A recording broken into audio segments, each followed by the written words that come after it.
Master, ¿cómo estás? ¿Cómo va la vida? ¿Qué tal el manejo de la gripe? Hola, Master. Bueno, de lo que...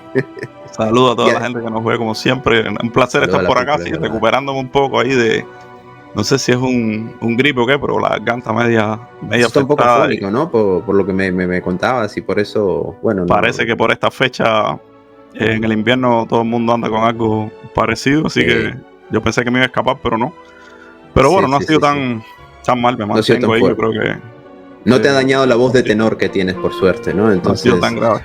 No ha sido tan grave, ¿no? Pero bueno, si queremos saber cómo está el tema de la medicina y todo esto, cómo te puedes mejorar tú para los futuros torneos que vas a tener, creo que tengo un invitado especial ya conocido de la casa, pero que te puede ayudar muchísimo a ayudarnos un poquito con este tema de cómo lidiar con la gripe. Y no es que vamos a hablar ahora de salud y todo esto, no es ajedrez a fondo, pero hay que detallar otros aspectos que pueden influenciar muy bien en tu desenvolvimiento como ajedrecista, ¿no? Creo que el día de hoy yo por lo menos pienso atiborrar las preguntas a este invitado de bata blanca y no es un carnicero, obviamente.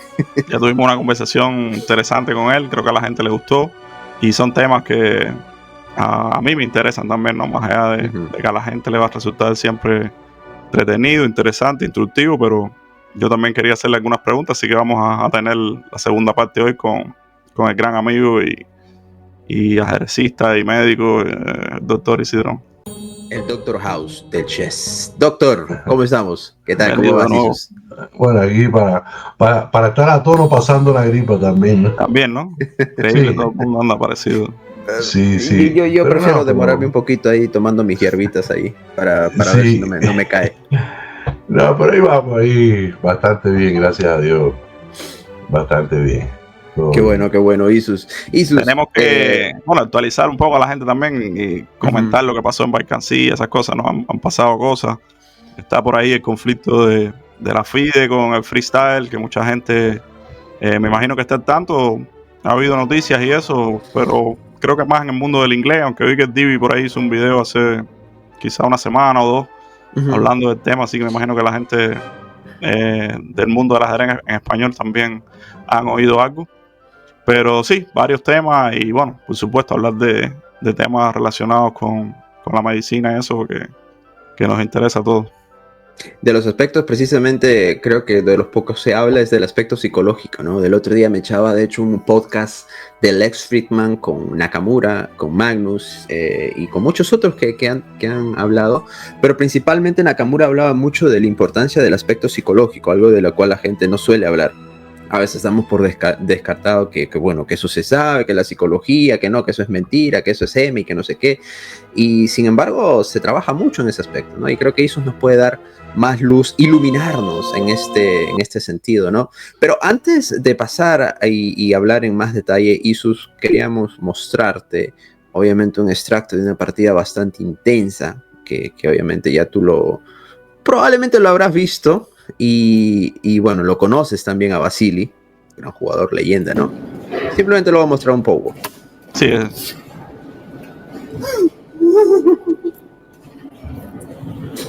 Ese lo pusimos en el canal hace algún tiempo y comentamos un poco, y eso fue en el Mundial de Rápidas ahora que terminó en Nueva York. Correcto. Entonces, voy a mutear un poco contra el Naro, que obviamente es un silencio sepulcral. Y justo comentabas tú, Master, de que Vasily en otras ocasiones había comentado precisamente que lo hace como para descompresionar, ¿no? Como una especie de ejercicio en ocasiones. Y yo lo leí en una entrevista vieja de él, como del año 97, si mal no recuerdo, que él hablaba sobre eso, que era una técnica que él había aprendido, que básicamente era eso, ¿no? Liberar la tensión a través de un grito o un alarido, una cosa así. Es como un lobo ahí aullando, ¿no? Y con eso soltaba toda la energía negativa esa y la tristeza, la frustración. Y que no lo hacía siempre porque podía resultar un poco incómodo para los que estaban al lado de él. Pero bueno, que evidentemente eso suele pasar, ¿no? Por ese tipo de reacción, quizás más que otros jugadores, ¿no? El tema de, bueno, primero agradecerle nuevamente a ustedes, ¿no? La oportunidad de conversar de estos temas que siempre son muy, muy interesantes, y máxime cuando uno ha tenido la oportunidad de confraternizar y pues está muy de cerca de muchos ajedrecistas, ¿no? A Ivanchuk tú lo conoces bien. Ivanchuk sí es muy amigo mío. De hecho, pues lo conozco muy bien, incluso muchas cuestiones de su trayectoria, su vida personal, ya cuestiones, ya cosas que no, pues no salen mucho a la luz, ¿no? Ivanchuk es una persona fantástica, ¿no? Una persona hiper concentrada, muy concentrada pero su mundo es alrededor del ajedrez. Yo recuerdo cuando fue el primer Capablanca, la primera vez que fue un Capablanca en Cuba, salimos a caminar, ¿no? Fue como 2005, por ahí. Por allá. Uh-huh. Y el problema es que él me dijo que para él ir a Cuba, al Capablanca, él se había estudiado toda la evolución del ajedrez cubano. Ya no digo Capablanca, no. Él me habló de Alemán, del disco, de Juan González, todo, para entonces formar de Guillermito García, el difunto. Incluso me hizo una pregunta, me dijo, lo que no entiendo por qué hizo muchas tablas al final de su carrera y la partida con Larsen y tal, es decir, él hizo un análisis detallado, no solo para el torneo, sino se preparó porque él decía que él tenía que entender la escuela, digamos, cubana de ajedrez, ¿no? La evolución del ajedrez en Cuba, tal, tener una cultura general. Nada, es un tipo impresionante. Y él tiene una cosa, mira, en los atletas en sentido general, llámese baloncesto, béisbol, hay un estilo de enfrentamiento ante las derrotas, ¿no?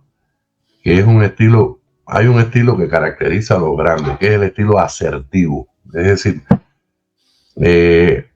hay varios, cuando tú pierdes, cuando tienes un mal torneo, estás pasando un mal momento, etcétera, o perdiste una partida simplemente, ustedes lo han visto y bueno, yo por supuesto, muchas formas de enfrentar eso, ¿no? Hay quien te dice, bueno, no era mi día, mañana será, hoy no estaba para mí. El otro dice, no, había mucha bulla, la luz del bombillo de la derecha me molestaba, el público caminaba, es decir, muchas razones. Generalmente esos estilos tienden a evadir, ¿no? la Aunque sea responsabilidad. temporalmente la realidad de la derrota, del por qué, ¿no? Entonces, por ejemplo, los grandes deportistas, el baloncesto, incluso hay un documental acerca de Michael Jordan, que eso es muy ilustrativo en este tema. En el fútbol también se ha visto, hay un documental por ahí que trata mucho los temas psicológicos y eso de previo a España cuando fue campeón mundial, es decir, eso se ha tratado en el deporte ampliamente, ¿no? Entonces el estilo asertivo es el estilo de enfrentar con certeza, ¿no? Y dar tu opinión del por qué perdí, pero darlo de una manera objetiva, ¿no? Dice, no, perdí porque, mira, realmente no vi tal jugada, la verdad que no entendía el plan. Es decir, tienes un enfrentamiento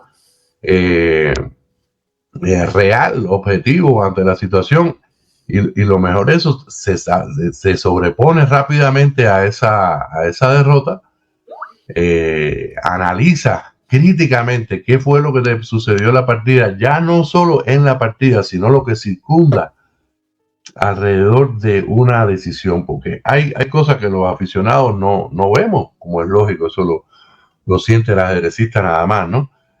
Tú dices, bueno, yo hice, por ejemplo, no, hice alfil 3 porque yo consideré que el plan aquí era este, y bueno, ese era tu criterio, correcto, y lo defendiste y jugaste en función de eso. Estaba erróneo porque realmente el contrario te refutó eso, tal, nada, jugó mejor y por ahí no viste una intermedia, lo que sea. Pero lo importante es también, dice, ¿por qué tomé tal decisión? Es decir, a veces hay que ver qué sucede durante la partida, qué pensamiento, qué enfoque, si hay trastornos de concentración, si millones de cosas que pueden pasar por la mente de un ajedrecista. Ahora, lo que sí te digo, y eso lo tengo Como ejemplo tengo al mismo Lenier. Es decir, Lenier puede perder una partida, pero ya mañana no le juegue la misma línea, porque ya tuvo una actitud crítica. A Lenier se le puede preguntar, obvio, él termina la partida y yo generalmente, pues, claro, lo saludo y se felicita porque tú tienes que premiar el esfuerzo. Eso es lo primero. Cuando un atleta pierde no puedes irle arriba porque es muy fácil cortar la leña del árbol caído, ¿no? Yo creo que lo primero que hay que hacer es premiar el esfuerzo. Entonces, cuando quiera hablar, pues se habla. Y lo primero que uno pregunta es algo así como, ¿qué crees que fue lo que te sucedió? Porque, por ejemplo, estoy afuera y yo tengo el módulo y el módulo da, bueno, como sucedió en una olimpiada con un atleta del equipo cubano que tenía una jugada y nosotros estábamos afuera y X persona de la delegación, cuando ese atleta termina la partida le dice, oye fulano, pero no viste dama FC, y dice, no, qué brillante tú eres. Vaya, está claro que no la vi, ¿no? Pero el módulo sí, ¿no? Entonces, era algo así, un dama FC y una cosa de, la posición la tengo aquí, pero bueno, ¿qué crees que fue lo que te pasó? Yo creo que eso conduce ya a que el propio atleta pueda hacer el análisis, ¿no? Y que yo creo que es interesante ese tema de cómo encarar la derrota de la mejor forma, ¿no? Que cada cual, como tú dices, tiene su forma de hacerlo, se desarrolla hasta una rutina, ¿no? Que más o menos siempre hacen lo mismo, ¿no? Un patrón de conducta ahí. Y en mi caso, yo creo que esa parte de ser objetivo y tratar de ir rápido a donde me equivoqué, sí la tengo, pero creo que me falta del otro lado. Es como, me parece que tiene que haber un balance ahí entre esa parte, ¿no? Ser objetivo y autocrítico rápido y detectar rápido qué fue lo que hiciste mal, dónde estuvo el error, si fue solo ajedrecístico, si hay otras cosas que influyeron.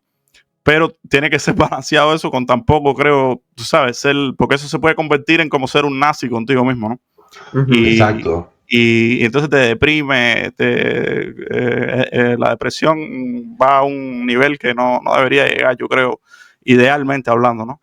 Entonces a mí me falta, yo creo, del otro lado. A mí la objetividad, eso sí me funciona, pero a veces es como que demasiado, me falta un poco de eso de, tú sabes, ir a la otra y tratar de mantener un estado de ánimo bastante ecuánime. Yo sé que a veces yo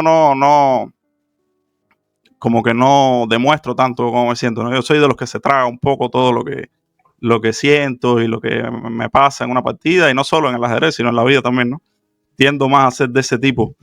Pero sí, por dentro es muy duro perder, ¿no? Para todos los que jugamos al ajedrez, sobre todo el alto nivel, pero todo ajedrecista yo creo que conoce esa sensación, y todo deportista, por supuesto. Pero sí, cuando se pierde al alto nivel, para alguien que se toma, por supuesto, el ajedrez, que todos los que juegan al alto nivel se toman al ajedrez de una manera súper seria, se lo han tomado de una manera súper seria por décadas, ¿no?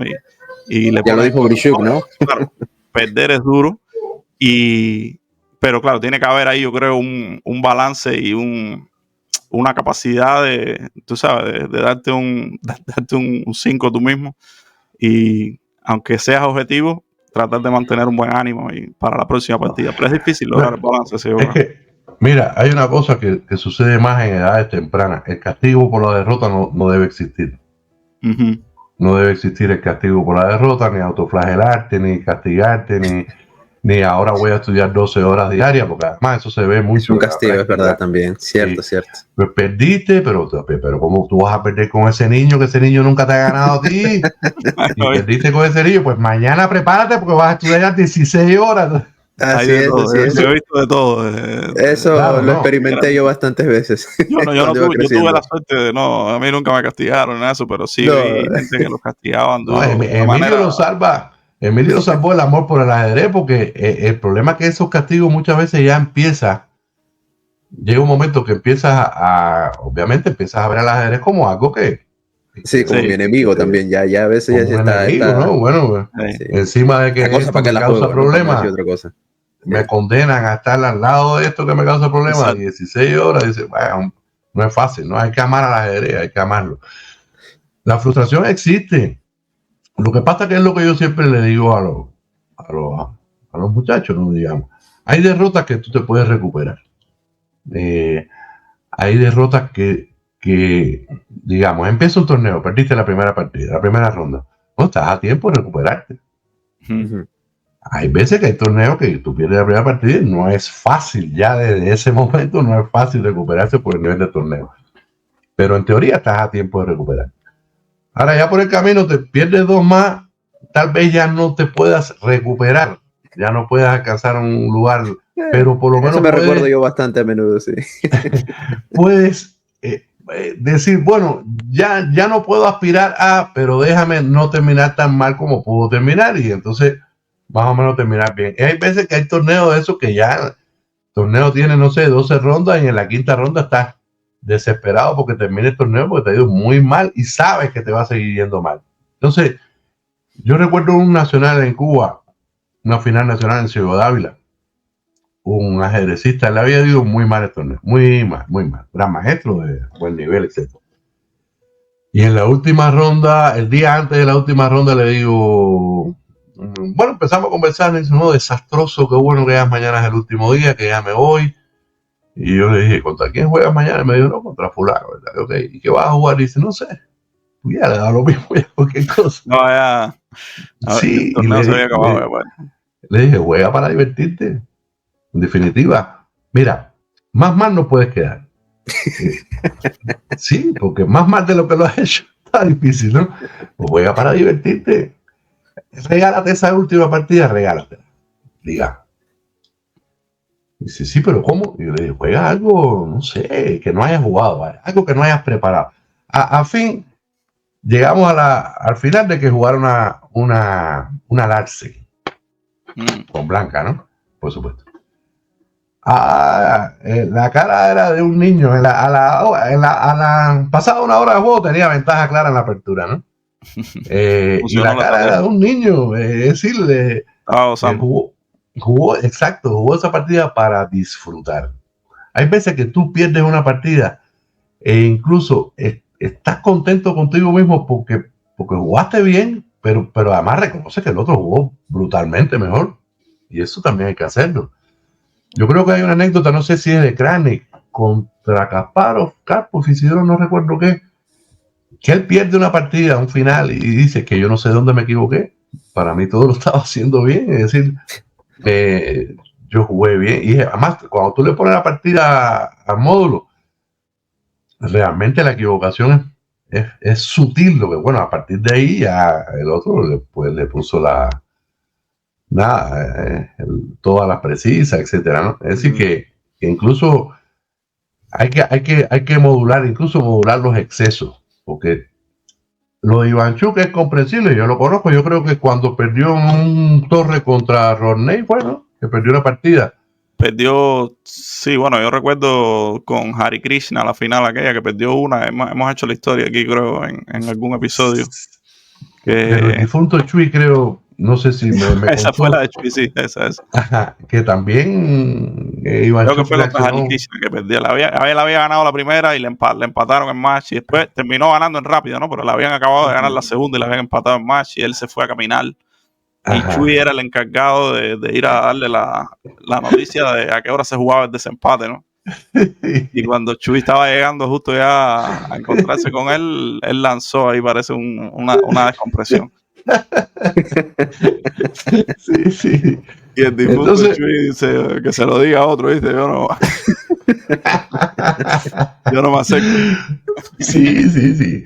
También, mira, ¿qué pasa? Que la preparación obviamente está desde antes de empezar la partida, ¿no? Entonces, hay muchas técnicas en el deporte, ¿no? Una de ellas es la visualización, ¿no? Tratar de, obviamente, cuando tú te preparas, ya estás tratando de visualizar qué eventualmente puede pasar en la apertura. Uh-huh. Pero ya no es solo eso, sino que tú también tienes que, desde el punto de vista tu preparación, tu meditación, porque tienes que aprender a meditar, tienes que aprender a hablar contigo mismo. Tienes que visualizar a qué tipo de posición tú quisieras llevar al contrario. No sé si me entiendes lo que te quiero. Ya no es el pasar teóricamente, voy a repasar esta línea en su India. No me refiero a eso. refiero ya a más del Emilio. juego, más de la partida, del medio de la partida, ¿no? Exacto, yo yo quiero que llevar a Emilio a algún tipo de posición abierta que no me complique tanto, no sé, un ejemplo, ¿no? Entonces, cuando tú estás visualizando eso antes de la partida, tú no has hecho una elección todavía de qué vas a jugar, pero ya eso forma parte de la preparación también, porque te ahorra mucho tiempo también a veces durante la partida, porque subconscientemente ya tú vas llevando una preparación. Y yo creo que eso Otra te ayuda. cosa, Eso te ayuda también un poco, sobre todo en las primeras rondas de los torneos, por ejemplo, yo siento que es cuando más ansioso yo estoy, ¿no? Quizás le pasa a mucha gente, no sé si a Emilio igual, pero Sí. después que empieza el torneo y han pasado 3 o 4 rondas, ya tienes ya tu rutina y eso, y como que la tensión baja un poco, pero antes de la primera ronda, por lo general uno está más, no sabe bien, y ¿sabes? Sobre todo si hace mucho tiempo que jugaste el último torneo, como es mi caso usualmente. A lo mejor a Erigasi peruano no le pasa tanto. No, a mí me pasa al revés, me no, es que pero igual los nervios están, ya estoy cansado de Pero esa meditación yo nunca la he hecho, pero he escuchado ese tipo de consejos y la verdad es que suena lógico porque como que te alivia un poco los nervios y la tensión, ¿no? Porque es como que estás ahí ya en la partida, ya en tu mente, ¿no? Exacto. Ahora, mira, por ejemplo, ¿qué anécdota te digo? Bueno, hay muchísimas anécdotas, ¿no? Pero hay veces también que uno como que se empecina un poco, ¿no? A ver, eso, por ejemplo, ustedes dos, a Lenier le ha pasado, porque lo hemos conversado. Vamos a suponer que a ustedes dos, por suerte o por desgracia, le toque jugar conmigo en la primera ronda. Ustedes me van a querer a ganar en 15 jugadas, pero a veces le puedo resistir 30. Y ahí empieza ya el malestar, ¿no? Entonces ahí empieza el malestar y entonces más malestar si el contrario te hace la buena, sigue porque además ese día se iluminan. Ese día se iluminan y te hacen todas las buenas y cuando tú vienes a ver, tú dices, que yo no sacaba nada de esta partida. Ahí, mira. Es verdad, eso lo he visto y lo he experimentado varias veces, que juegas contra un tipo que dice, lo voy a ganar en 2 horas, y cuando viene a ver estás jugando 6 horas y sí, todavía bien, todavía no, claro, si y todavía no está claro si le puedes ganar, fíjate. Y entonces, recuerda cuando jugaste Lenier contra Smerdon, el australiano, en una Copa del Mundo. Sí, 2009. Sí, el tipo jugaba dragón, ¿te acuerdas, no? Se preparó bien con el dragón y... No. Yo tenía buenos análisis, pero el tipo había analizado más allá. Todo, y era tabla. Entonces, ahí viene, me acuerdo de algo conversando, mira, al final tú eres superior a él. Y le tienes que ganar lo que no lo puede ganar en 20 jugadas. Elige una línea que sea tonta, pero que le vas a ganar. Entonces creo que le jugaste al file 2 y esa línea, ¿no? Dice alfile 2 contra el dragón, en roque corto, alfile 3, dama de 2, así cualquiera. Y a jugar ajedrez sólida, no pierdes nunca. Clara en 20 jugadas. Exacto, y ganó la partida. Es decir, vamos a los ya sin máquina, vamos atrás, a los Chigorin, Lasker. A veces te daba la impresión que esa gente jugaban con el contrario, porque no hacían las correctas, las precisas. Muchas veces jugaban hasta con la psicología del contrario. Hay una anécdota también que leí una New in Chess de un jugador muy fuerte, ya no recuerdo quién. Está jugando la partida, él tiene una torre de ventaja, una posición que el otro, nada, el otro está haciendo alguna jugada, pero entonces el tipo creo que tiene una torre por un peón, por 2 peones, no recuerdo bien. Y entonces empieza el diálogo interior. Coño, pues este tipo está perdido y no se rinde. Eso también pasa. Y tú tienes que jugar porque él te sigue jugando, está inferior, está perdido, le pones el módulo y te da -4 o +4 o lo que sea. Y el tipo ahí, entonces tú empiezas ese diálogo contigo, que además es un diálogo estéril, porque el otro no se va a rendir si no le da la gana de rendirse, tú no lo puedes obligar. Pierdes la concentración, pierdes la orientación, creas ansiedad, y el tipo empieza a equivocarse una y otra vez y termina perdiendo la partida, ¿no? Y él la comenta, incluso en una New Chess de allá, por los 90, por allá, que me la regaló Noeira, recuerdo. Entonces, hay muchas formas. Yo creo que cada persona es un mundo. Tú puedes escribir un libro, un artículo en sentido general, porque obviamente de psicología en el deporte lo que hay es un millón de cosas. Yo he tratado de resumir muchísimas de esas cosas en las conferencias que brindo, ¿no? pero ya después son reglas generales que son útiles, pero después sí tienes que ir al atleta en cuestión. Claro. Y cada cual es un mundo. Yo recuerdo una olimpiada que un atleta del equipo nuestro, Lionel, le tocaba jugar contra Francia, y este jugador francés había acabado de perder el niño hace unos meses, el niño chiquitico de meses, no recuerdo cuál, ahora me confundo el nombre. ¿El jugador francés? Sí, Bauer puede ser, no sé si era Bauer. Ah, no sé, sí, Bauer. Que le pasó una tragedia personal, sí. una tragedia personal, creo. Sí, Christian Bauer. Y me acuerdo que le dije al atleta nuestro, no le dije, bueno, ¿qué vas a jugar? Dice, no, voy a jugar tal cosa, no sé. El tipo ahora no está pasando buen momento. Y le dice, sí, pero el tipo gran maestro es 2600, y si está en el equipo olímpico por aquí, él no va a sentarse ahí a hablar contigo, ni a llorar, ni nada de eso. Va a sentarse a ganarte la partida. Juégale. La mejor arma que tú tengas, juégala. Eso es como el lanzador en el béisbol. Que lánzale el mejor lanzamiento que tengas. Si te dio jonrón, pero con lo mejor que tú tienes. No sé si me entiendes. Entonces en el ajedrez igual. No, porque si se preparó, tú no te vas a preparar, porque ese es otro error en la preparación. No, yo no le voy a jugar tal línea porque yo sé que él sabe que yo juego eso, y ya él se va a preparar. Entonces ya ahí estás cayendo en el terreno del otro. Porque tu propia preparación la estás desechando. Es verdad. Es un punto interesante de esas decisiones. Sí, entonces terminas jugando de por qué cambia, por qué si el otro espera lo que tú esperas que él espere, y la psicología ahí de la preparación que espera que él espere y luego buscas algo que él no espere, ¿no? Y entonces este atleta nuestro, un fuerte gran maestro, jugó una siciliana, recuerdo lo que jugó, y el francés terminó ganándole, pero le ganó bien. Cuando termina la partida, recuerdo, por la noche nos sentamos y estábamos ahí compartiendo y eso, y le dije, no te puedes sentir mal por la derrota, porque en primer lugar el tipo juega durísimo, te jugó durísimo, y tú jugaste lo que sabes jugar. Lo que pasa es que nada te pasó por arriba, y es que ahí no hay otra cosa. No hay por qué sentirse mal si tú trataste de dar lo mejor de ti. No, yo voy a jugar tal línea porque la tengo preparada, porque la conozco, porque bueno, el otro la conoció mejor, se preparó mejor, te hizo una jugada que no viste, no sé. Y eso también hay que admitirlo, porque luchar en contra de eso, o tratar de buscar evasiva en ese sentido, es otro error. Otro error frecuente, y perdone que me extienda, ustedes me cortan, caballero, porque no, sigue, eso es. Otro error frecuente, y lo tuve yo muy cerca, muy cerca, es el ajedrecista que siempre está ganado. Eso es our everyday spread, eso es de todos los días.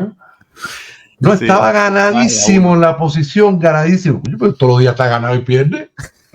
¿No? ¿Qué te pasa, man?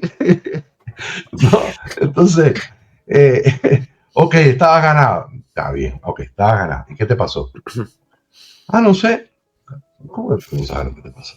Entonces, ese atleta, por mucho talento que tenga, con ese estilo de enfrentamiento, no va a llegar lejos.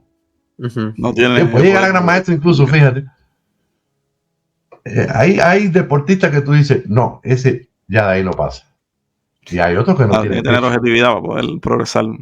Hay que tener objetividad para poder progresar, hay que estar consciente de las limitaciones que uno tiene. Otra cosa importante, hay que proponerse metas que uno pueda vencer. Por ejemplo, vamos a suponer que me dé de nuevo por entrenar ajedrez y empiece a entrenar ajedrez. La meta mía será jugar un torneo local a mi nivel. Esa es la meta que yo puedo. Yo no puedo ahora lanzarme una meta. No, claro que no. Mejor.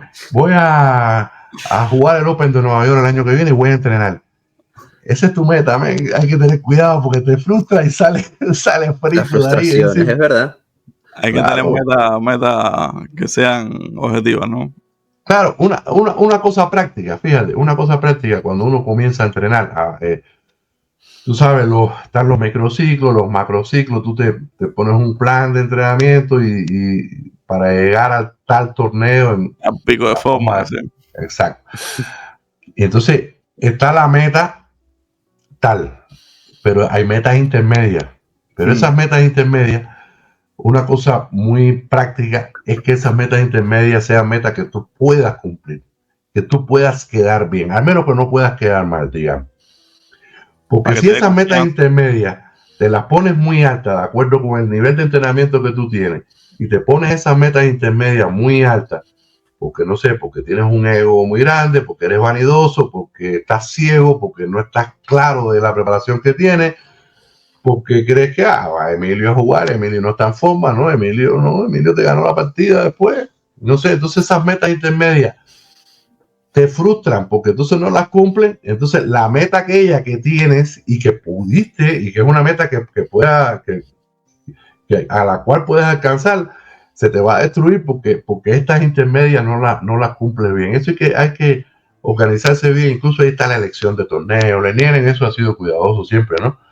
La elección de torneo. No, ahora no voy a jugar, voy a descansar. Hay momentos que estás sobresaturado. Tienes que saber cuando estás sobresaturado de entrenamiento. Sí, eso lo hablamos un poco en el último episodio que hicimos. ¿Te acuerdas? Creo que ibas, yo no sé, Lenier, si tú ibas a Bakú, yo no sé qué torneo tú tenías. Y entonces, más o menos pensé que podía estar sobresaturado de momento que estás sobresaturado. Tú dices, pero ¿por qué pierdo si entreno bien?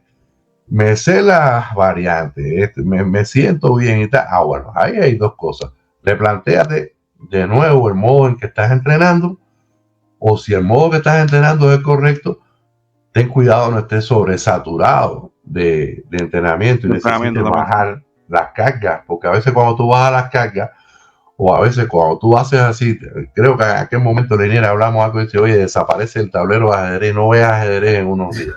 Hey, no, he tenido periodos de eso que lo he hecho, sí. Me acuerdo clarito cuando terminé un Grand Prix de eso en el 2012 en Tashkent, que me fue mal en el torneo, pero ya antes de llegar al torneo me sentía un poco saturado. Y yo lo noto, yo se lo decía a Emilio en el anterior. Claro, en esto cada cual es diferente, ¿no? Hay quien necesita jugar 5 torneos seguidos y en el quinto es que está, tú sabes, a full de motivación. Pero yo noto la saturación cuando en un momento la motivación desaparece prácticamente. Me empieza a dar igual casi el resultado. No tengo la misma ilusión así con ganar las partidas. Me empieza a dar un poco lo mismo y ahí ya yo sé que la cosa... Y ahí mal. La concentra, y ahí el análisis. Ese incentivo, ¿no? De muy bien, con ganas de... Claro, porque no tienes hambre. Hay falta hambre. Exacto. Ahí, cuando pasa eso, muchas veces el análisis durante la partida se hace superficial muchas veces. Y sí, empiezas a hacer la tendencia a hacer cualquiera, bajas un poco el nivel de intensidad y de concentración. Otra cosa que suele suceder, tú dices, bueno, me estudié esta línea, me la sé, te sientas a jugar la partida, antes de empezar la partida, entonces pones en duda si realmente la vas a jugar o no. Empiezas a jugar la línea. Vamos a suponer lo que sea, un draw. Y tú dices, bueno, pero si aquí ya yo preparé, no sé, torre B8, un ejemplo, porque ahora porque estoy gastando 15 minutos en que si hago torre B8, o no, si esa fue la que estudié. Entonces, ya desde ahí empiezas a ver fantasmas en la posición. Aquello yo llamo los fantasmas en la posición. Hay veces que empiezas a considerar en los análisis de la posición jugadas que después te das cuenta que son jugadas que son inútiles.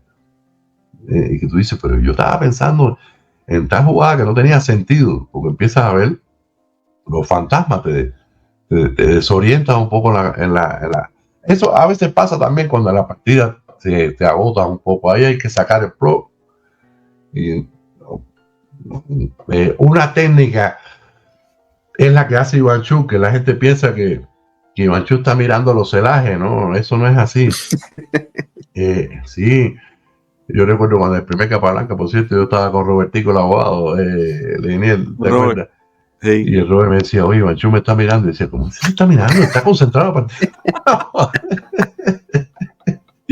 Entonces, ¿qué es lo que pasa? Mira, ¿qué es lo que pasa con esto?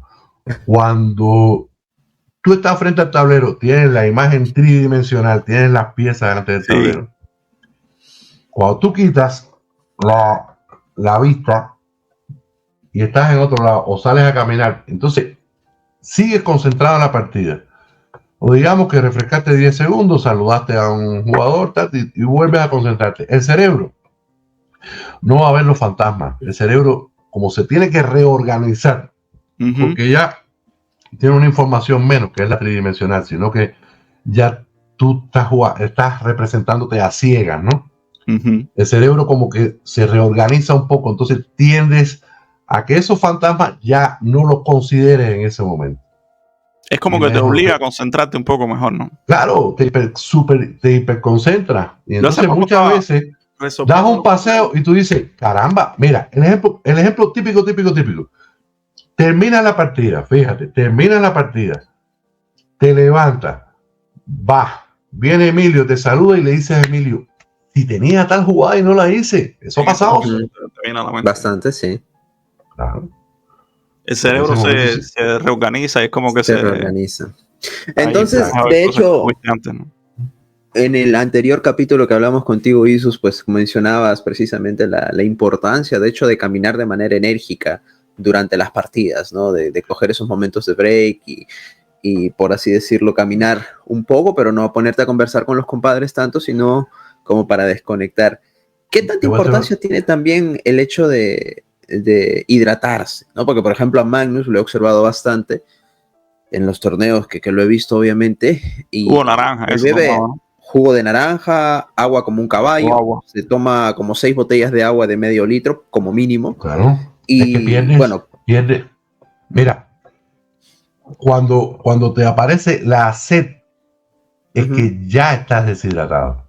Eso me acordaba jugando hace poco también. Ya estoy sediento. Y cuando ya estás deshidratado, aunque no lo notes, ya tienes trastornos de concentración. ¿Ya me entiendes? Entonces, el tema es evitar que pase eso. Hidratarse correctamente durante la partida. Es básico. Agua, sencillamente agua. No hay que ya sabes que estoy en contra de las Coca-Cola y eso estoy en contra.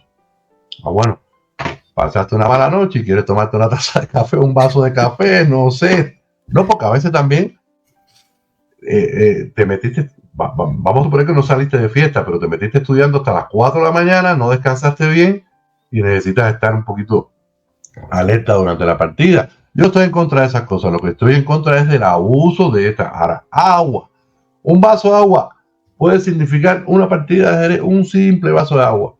Un simple. Tony Miles, ¿recuerdas? El difunto Anthony Miles, cuando iba a Cuba. Tomaba agua como un caballo. Muchísimo.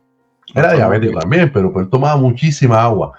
Pero eso de levantarse, te iba a hacer una anécdota que se la recordé la conversé con Short en algún momento. Hay una olimpiada. Te digo de cosas que pasan durante la partida, ¿no? Porque a veces durante la partida estás jugando la partida, no sé si a ustedes les ha pasado, tal vez cuando eran escolares, estás en una posición que no entiendes bien, sabes que no estás muy bien, y entonces empiezas a buscar algo, a ver quién mira, a ver quién mira, y a ver quién esté mirando la posición, le mira la cara, a ver qué mueca hace, ¿no? Y entonces ya no es contrario tuyo, ¿no? Si es en los escolares, miras al entrenador de contrario y así, ¿no? Entonces, la Olimpiada a Inglaterra le toca contra Andorra y contra Short. Eso fue en Estambul, hicieron en Estambul. Creo que fue Estambul. Busquen la partida por ahí. Creo que fue Estambul. Juega un MI con Blanca, 2400 y tal.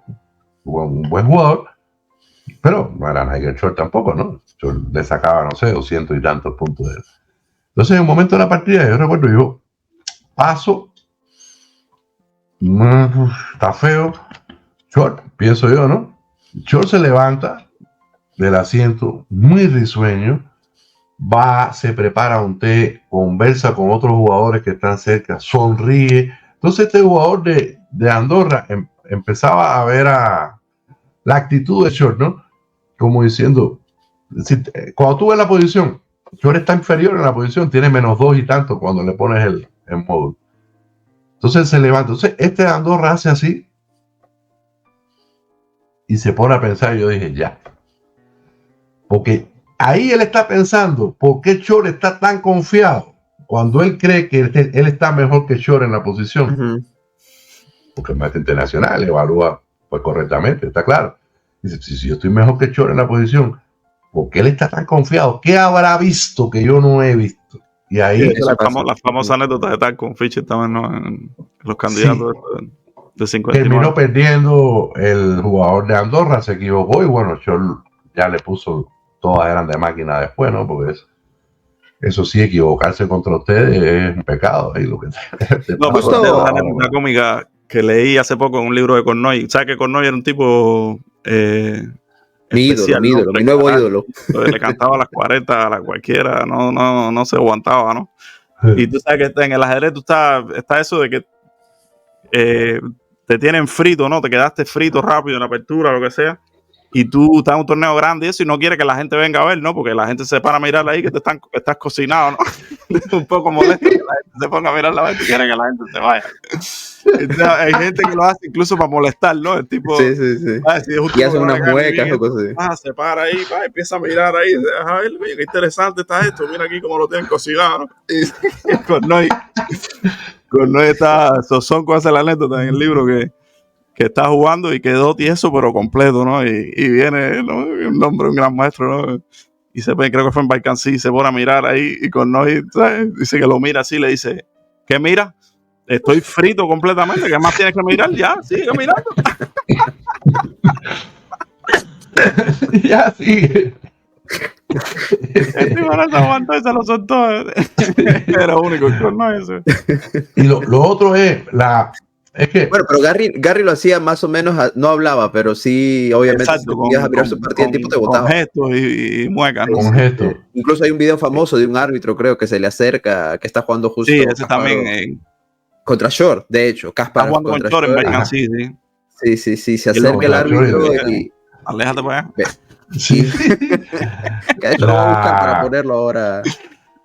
Y fíjate que también ya no a nivel de ustedes, que obviamente eligen bien con quién entrenar y tal, pero cuando yo recuerdo los escolares, por cierto, hace poco murió mi profesor Pedro Julio García.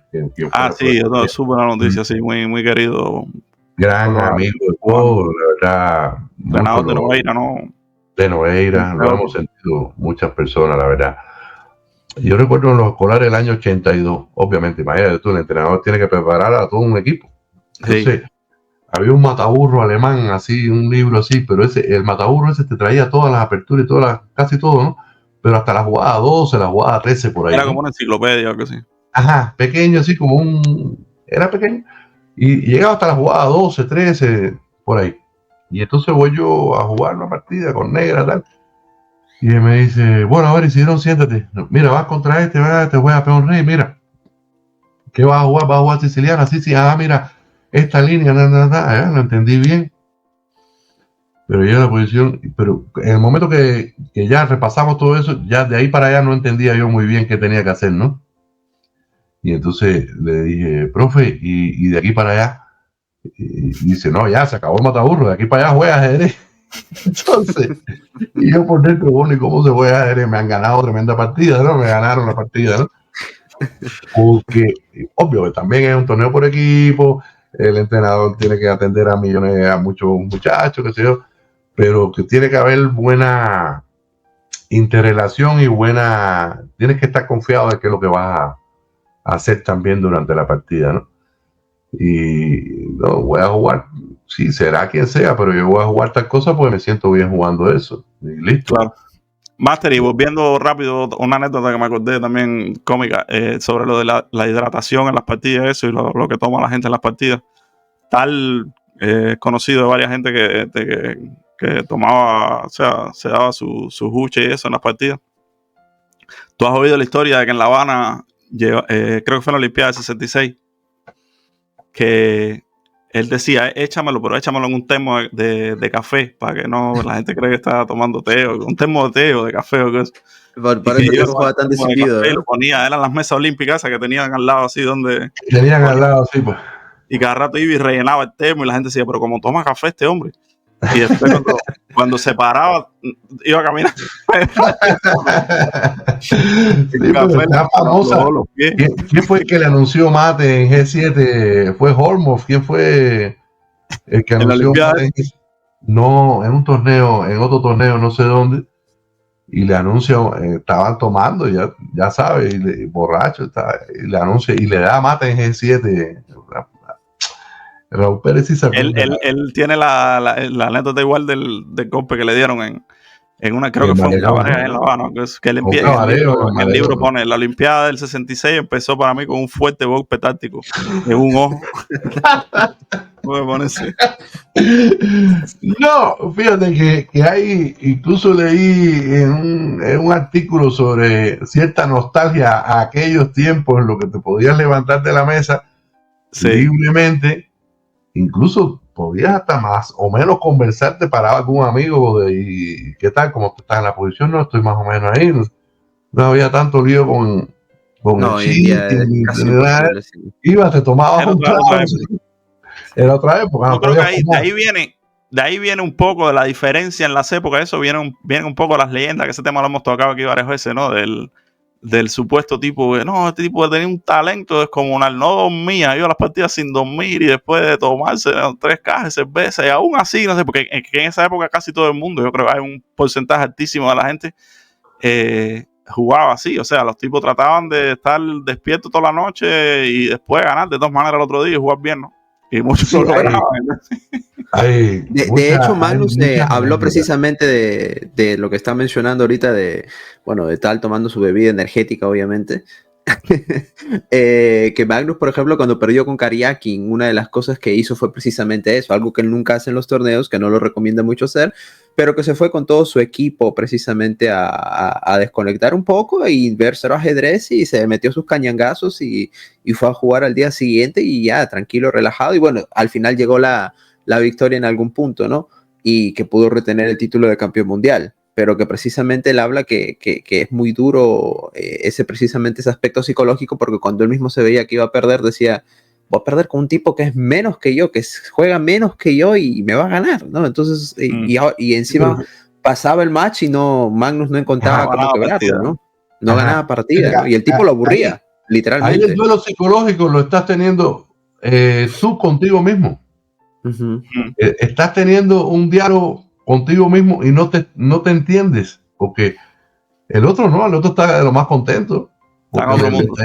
Exacto, le está yendo de lo mejor. El que tiene el problema realmente eres tú en ese diálogo, ¿no?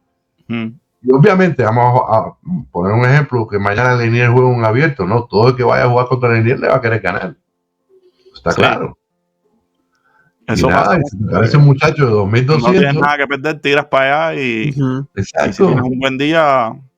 Le adivinas a alguien, es verdad. Hoy en día en el abierto ese que de allá de España, ¿no?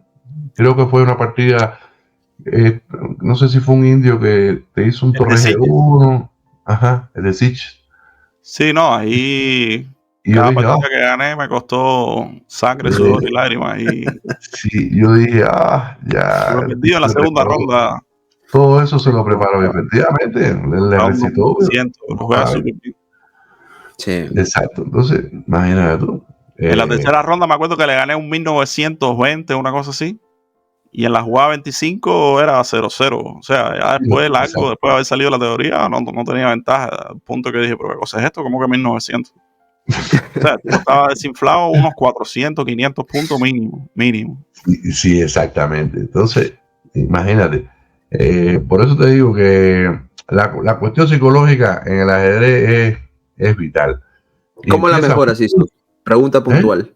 ¿Cómo la mejoras? ¿Cómo podrías ayudar a alguien que tiene, por ejemplo, un pensamiento derrotista, o que tiene ese diálogo negativo cuando está jugando, o que cuando está mirando al lado dice, este tipo me está mirando, me está apretando el reloj, se le empieza a acelerar el corazón, se empieza a molestar, se ofusca? ¿Qué tú les recomiendas en esos momentos de alteración? Yo me acuerdo que tú me diste un consejo muy interesante. Me acuerdo que cuando estábamos en una de nuestras conversaciones filosóficas, me dice, mira, cuando llega el momento crítico, trata de escuchar tu corazón, y cuando se acelere, cuando se calme, haz tu jugada.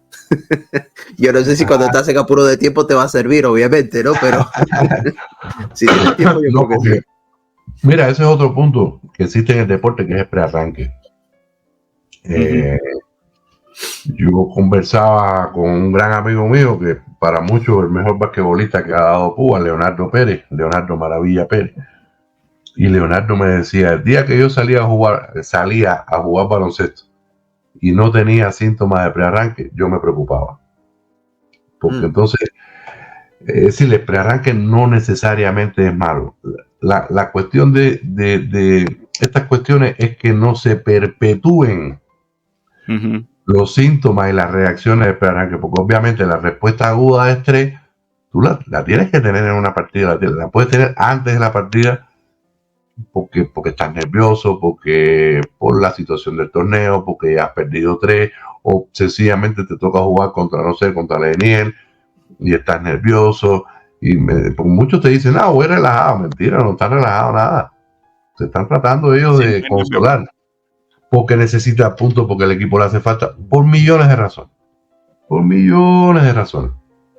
Entonces, eso hace falta, eso no es malo. Lo que pasa es que eso tiene que, no, cuando empieza la partida, las primeras jugadas de la apertura y tal, ya esas cuestiones tienen que disiparse.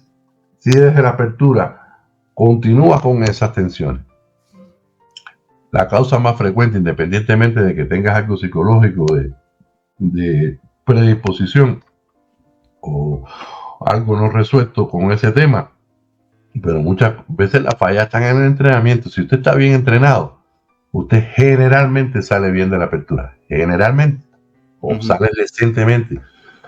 Te pueden sorprender, obviamente, mientras menos nivel tenga, pues más sorpresa puedes encontrar. Entonces el ajedrecista tiene que estar consciente primero, y eso es una cosa que yo trato siempre de enfocarle, que tienes que estar consciente de tus limitaciones, pero también tienes que estar consciente de tu fortaleza. Tú tienes que conocer tus debilidades y tienes que conocer tu fortaleza. Y de eso, bueno, pues es bien sabido que hay ajedrecistas, pues, no muy teóricos que digamos, pero tienen una fortaleza muy grande en el medio juego, son muy estratégicos. El otro tiene una visión táctica terrible. Bueno, depende, ¿no? El otro es un gran finalista. Sí. Bueno. A más nivel es menos obvio, ¿no? Pero aún así, haciendo un análisis bastante detallado, se ven las diferencias, incluso al alto nivel, ¿no? Pero claro, al nivel más bajo es más obvio cuáles son las cosas, los puntos fuertes. Por ejemplo, ahora, vamos a suponer, cuando Leniel, que te jugaron recientemente A3 en la primera jugada, ¿no? Sí, en el campeonato de Estados Unidos, a Wonderland. Claro. Es lícito. ¿Qué va a hacer Lenier ahí? ¿Ponerse bravo con Lian? No, yo de eso no lo tomé a mal, nada. No, claro que no. Pero fíjate, esa es la diferencia entre un deportista de alto rendimiento con resultados y otro deportista con ciertas limitaciones. Y entonces ahí empieza, y este que se cree que porque me va a jugar a 3 a mí. No se jugó a 3 porque es lícito jugar a 3. ¿Dónde está que no te puede jugar a 3 en la primera? Respeto Claro que sí. Sí, y entonces. Yo lo cojo, se acaba esto, tú verás. Exacto, sí. No lo va a hacer más. Te sale cubanero atrás, ¿no? Este no lo va a hacer más, ¿no?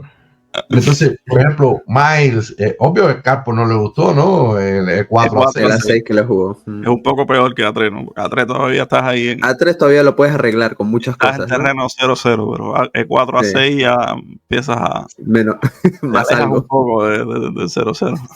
Exacto. Eso es como el dominó. No, ganaste porque eres un botagorda. Bueno, pero eso es mi forma de jugar, qué sé yo. Ahora no se puede botar la gorda en el dominó.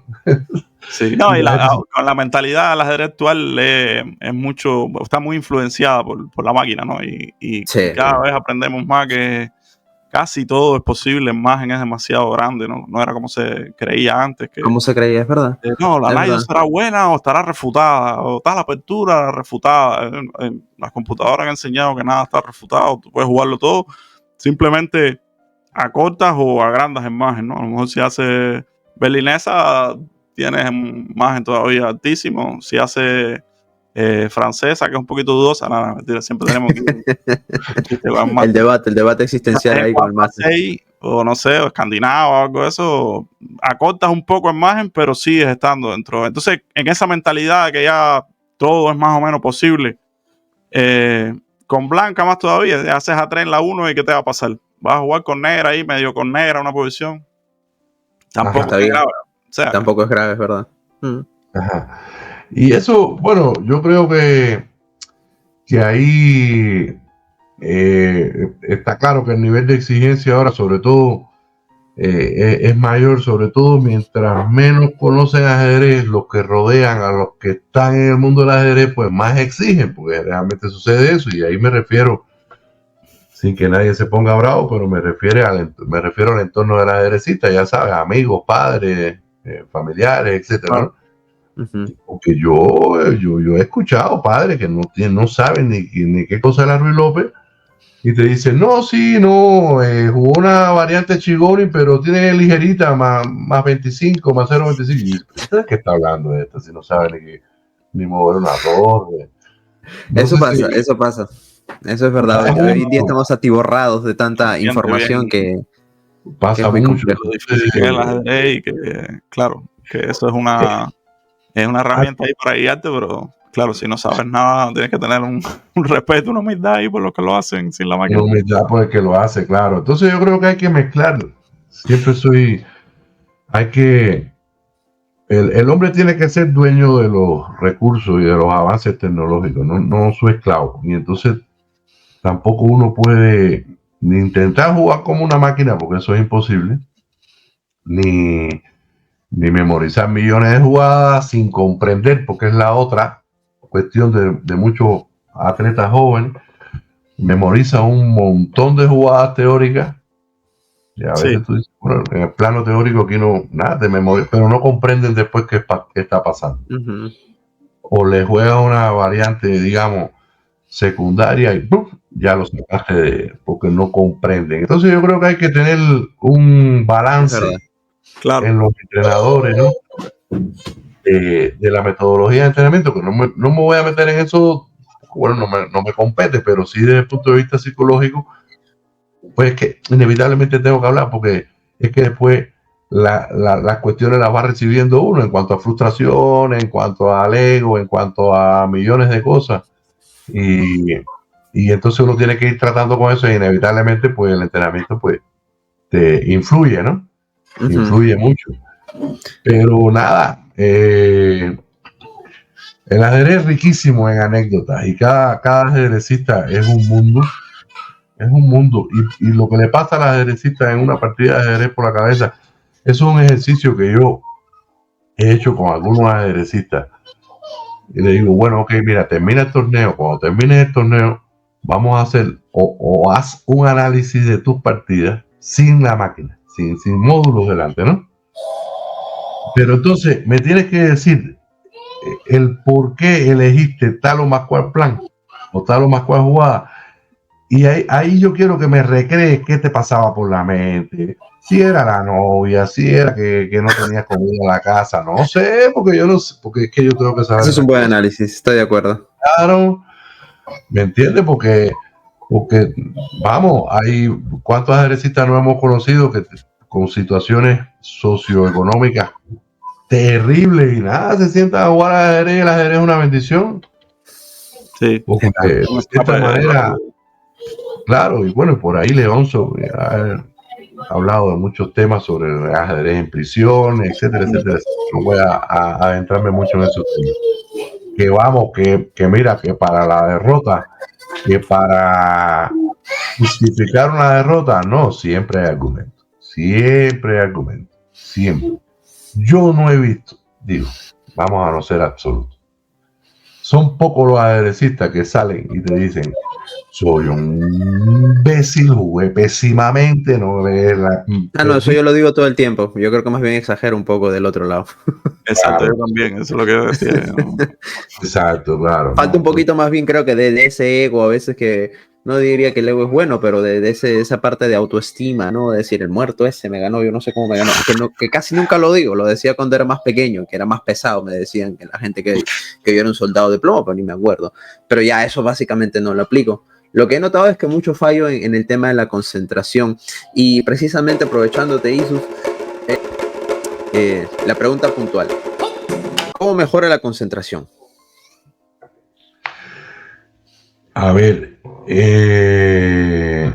hay muchas técnicas y muchos ejercicios para mejorar la concentración, no hay uno solo. Hay varias técnicas y durante el entrenamiento también existe técnicas ya de posiciones, de análisis de posiciones. Hay varias técnicas, por ejemplo, puedes poner a analizar 3 posiciones al mismo tiempo, 3 posiciones distintas al mismo tiempo, ponerle tiempo a cada una. Puedes dar recompensa. Tú como entrenador, ¿no? Puedes poner a una posición, tienes 3 minutos en esta posición, no le das la solución, volteas el tablero, por ejemplo, entonces a jugar con las otras piezas. Eso muchas veces se ven ya cuando es más de posiciones estratégicas, ¿no? Cómo juegas con una pieza, cómo juega con las otras piezas, pero entonces puede existir la recompensa. Pero a ver, lo que tú como entrenador o tú como atleta, tú dices, en 7 minutos yo puedo resolver esta posición.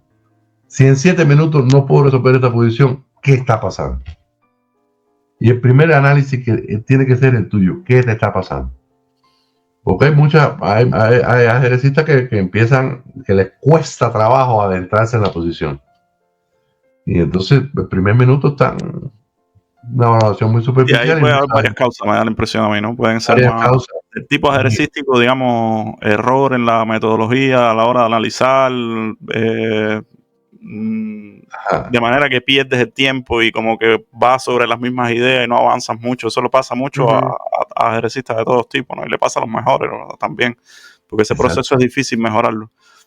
Desde eso hasta temas más de los que hablábamos antes, ¿no? De problemas, no sé, de deficiencia en tu nutrición y de ahí o deshidratación, y pierdes entonces la habilidad de mantener la intensidad esa que tú mencionabas al principio, que una de las cosas que te impresionó, lo primero que dijiste de Iván Chu era que tenía que era como que la concentración era uno de sus fuertes, ¿no? Sí. Y eso a mí me parece vital en el ajedrez y una cosa que es común a los grandes jugadores. Siempre han sido capaces de mantener un nivel de concentración y de intensidad brutal. Yo me acuerdo, por ejemplo, hablando con Geffen, en el año 2005 yo jugué un torneo en Bermuda, uno de los primeros cerrados así fuertes que me invitaron a mí, era un torneo de 6 jugadores doble vuelta, y estaba Geffen en el torneo. Y uno de los días de descanso salíamos, el organizador nos invitaba a su casa y comíamos todos los jugadores en su casa, ¿no? Y jugábamos cartas y diferentes juegos, y ahí hablábamos, ¿no? Y me acuerdo que una de las primeras veces así que hablé con alguien de alto nivel, y él me contaba en ese momento que a él le impresionaba de Kasparov, porque habían entrenado juntos y eso, la concentración que tenía en el entrenamiento. No ya hablar de la partida era, imagínate, más todavía, pero que dice que él estaba adaptado a entrenar bastante ajedrez, pues un tipo que está adaptado a estudiar todo el día ajedrez, 12 horas, 10 horas, qué sé yo, pero que dice que el modo en que está estudiando era completamente diferente. Dice que él miraba ajedrez un rato, qué sé yo, quizás estaba ahí, no sé, 40 minutos intenso, media hora o hasta 1 hora, lo que fuera. Después iba, se comía una manzana, iba al patio, no sé qué, llamaba por teléfono, viraba, volvía, seguía. Y dice que Kasparov lo invitó a él en un momento y dice que no podía hacer nada de eso. Eran 5 horas nada más, no eran 10 ni 12 ni nada, pero eran 5 horas desde que empezaba hasta que se acababa, eran variante y ahora y esta y la otra. Dice intensidad full durante 5 horas. Dice que él nunca había visto eso. Pero fíjate, y bueno, que me perdone Iván Chu, pero yo no creo que la anécdota no, bueno, lo saben, ¿no? Un capa blanca que fue y me dice, ven, te voy a mostrar una posición. Estábamos en el lobby ahí del hotel del Riviera, ¿te acuerdas? Sí. Del hotel Riviera. Y me dice, ven, te voy a mostrar una posición. Pero bueno, está ok.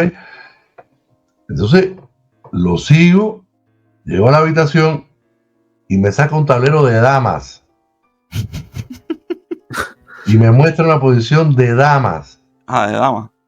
Hey, del juego de las damas. Sí. Ajá. Y yo digo que a él le gusta eso, cantidad. No, en aquel momento estaba... no veía, me dijo, es que no estoy viendo casi ajedrez. pero estaba apasionadamente enfrascado en las damas. Entonces ahora me mostró los movimientos de las damas y yo estaba perdido. Sí. Pero bueno. Te enseñó posiciones con combinaciones, juegan y ganan y toda la historia, ¿no? Exacto, y en un libro de... Estaba entrenando realmente, pero fíjate, ahí tú tienes que verlo como que cuando está motivado y le apasiona algo, es es fácil lograrlo. Y eso es muy importante, el que lo haga correctamente en el entrenamiento. Porque es otro detalle psicológicamente. Ese es el aspecto precisamente que quería. Claro, están los modelajes competitivos. Y eso se ve mucho en otros deportes, pero tú tienes que ir en algún momento recreándote ya las condiciones de un torneo real. Lo más posible, ¿no? Oye, Emilio, mira, tengo datos. Vamos a jugar un poco 960, porque no sé, porque tengo una semana, un ejemplo. Y sobre todo que en el entrenamiento y sobre todo en la época actual, ¿no? Es fácil estar entrenando y tienes 20 ventanas abiertas, tienes YouTube, sí. podcast, no y sé cuando usas la computadora, sí. Tienes el correo abierto. Hay veces que ¿cómo pagar ese ruido? No es jamón, como dirían. ¿Qué pasa? Que muchos atletas quieren hacer en la competencia lo que no has entrenado. Claro. Y ahí vienen los errores también. Otra cosa que yo les sugiero a los atletas: llega a un torneo, si tienes tiempo, si llegaste con tiempo y tal, date una vuelta por lo que va a ser la sala de juego, para que ni eso te sorprenda. Familiarizándote un poco, sí. Claro, para que vayas familiarizándote. Hay una anécdota en el béisbol, retomando el béisbol. Bueno, mí, tú sabes que los cubanos llevamos el béisbol por la sangre, ¿no? Pero claro. El ajedrez para los rusos. Ajá, estaba el pitcher y le estaba yendo mal y le llenan las bases. Y bueno, sale el manager a conversar. Oye, ¿qué te pasa? Y dice, no, es que el problema es que no conozco bien el estadio. No me siento bien en el estadio. Y dice, no conoces bien el estadio. A ver, estadio, te presento a fulano, te presento al estadio. Ya se conocen, arriba. Sí, porque vamos. Entonces, porque mira, ¿qué pasa? Tú puedes tener ahora una silla gamer, no sé, tener tus condiciones ideales para entrenar. Perfecto, eso es perfecto, porque tú para entrenar, mientras mejores condiciones tú puedas tener, pues bien. Claro.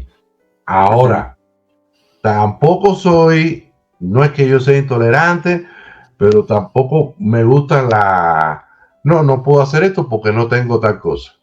Sí. No, hay que buscar alternativas, porque la dama de juego de ajedrez mío se me rompió cuando yo era chiquito, y la dama blanca mía fue un pomo de pintura de uñas de mi mamá durante muchos años. ¿Tú me entiendes? Entonces hay que buscar alternativas, hermano. Entonces, es verdad. Sí, juego con pelota, no puedo hacerte el ejercicio. Mi hijo, qué bonita, porque no tengo 2 balones. Hay que ver qué se hace, porque siempre hay algo. Hay que ver qué se hace. Me encanta esa frase. Hay que ver qué se hace. Claro, ese es tu problema. Ve cómo tú lo haces. Exacto. Si haces así, mira, por ejemplo, un amigo mío, te voy a poner un ejemplo de medicina, un amigo mío que él es médico internista en Miami, y entonces me dice, oye, estábamos hablando de los abordajes venosos profundos, ¿no? Una técnica de abordar un vaso, una vena. Dice, pero ustedes lo hacen sin ultrasonido. Y pues, claro, yo.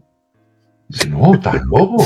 Yo no hago eso sin ultrasonido. Y le dije, no, yo lo que quisiera ver un ultrasonido en Cuba para hacer eso. Yo estaba en Cuba en aquel momento. Entonces, ¿qué? No hay ultrasonido, no lo hago. Se muere el paciente, tengo que hacerlo. Hay que buscar alternativas, hay que buscar formas de mejorar. Me encanta eso. No, pues no tienen los recursos en un momento determinado, porque estamos hablando. Sí. Tampoco hay ultrasonido en todos los hospitales. Vamos a estar aquí, ¿no? Pero bueno, para hacer esa técnica a lo que me refiero.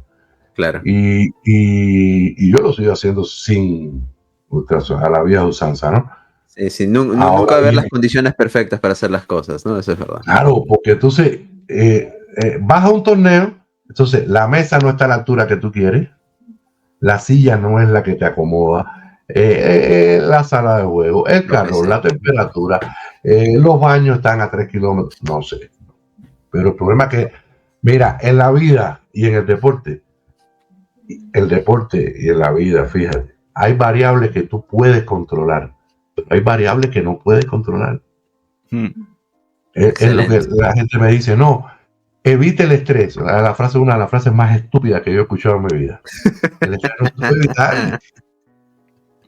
Tú te entrenas para lidiar con el estrés, ¿no? al estrés, pero evitar el estrés, no, yo quisiera que alguien me dijera cómo. Isus, con esa frase quiero terminar. Claro, me viene a la mente una anécdota del doping, ¿no? Doping. No, esto que contigo siempre quedan los videos para hacer más. Me encantó. No, que de hecho voy a tomar apuntes. Le dije a alguien una vez, le dije, mira, vamos a cerrar esta conversación aquí. Si tú conoces algo que me haga maestro internacional en 6 meses, dámelo. Vamos, dámelo, me lo voy a tomar.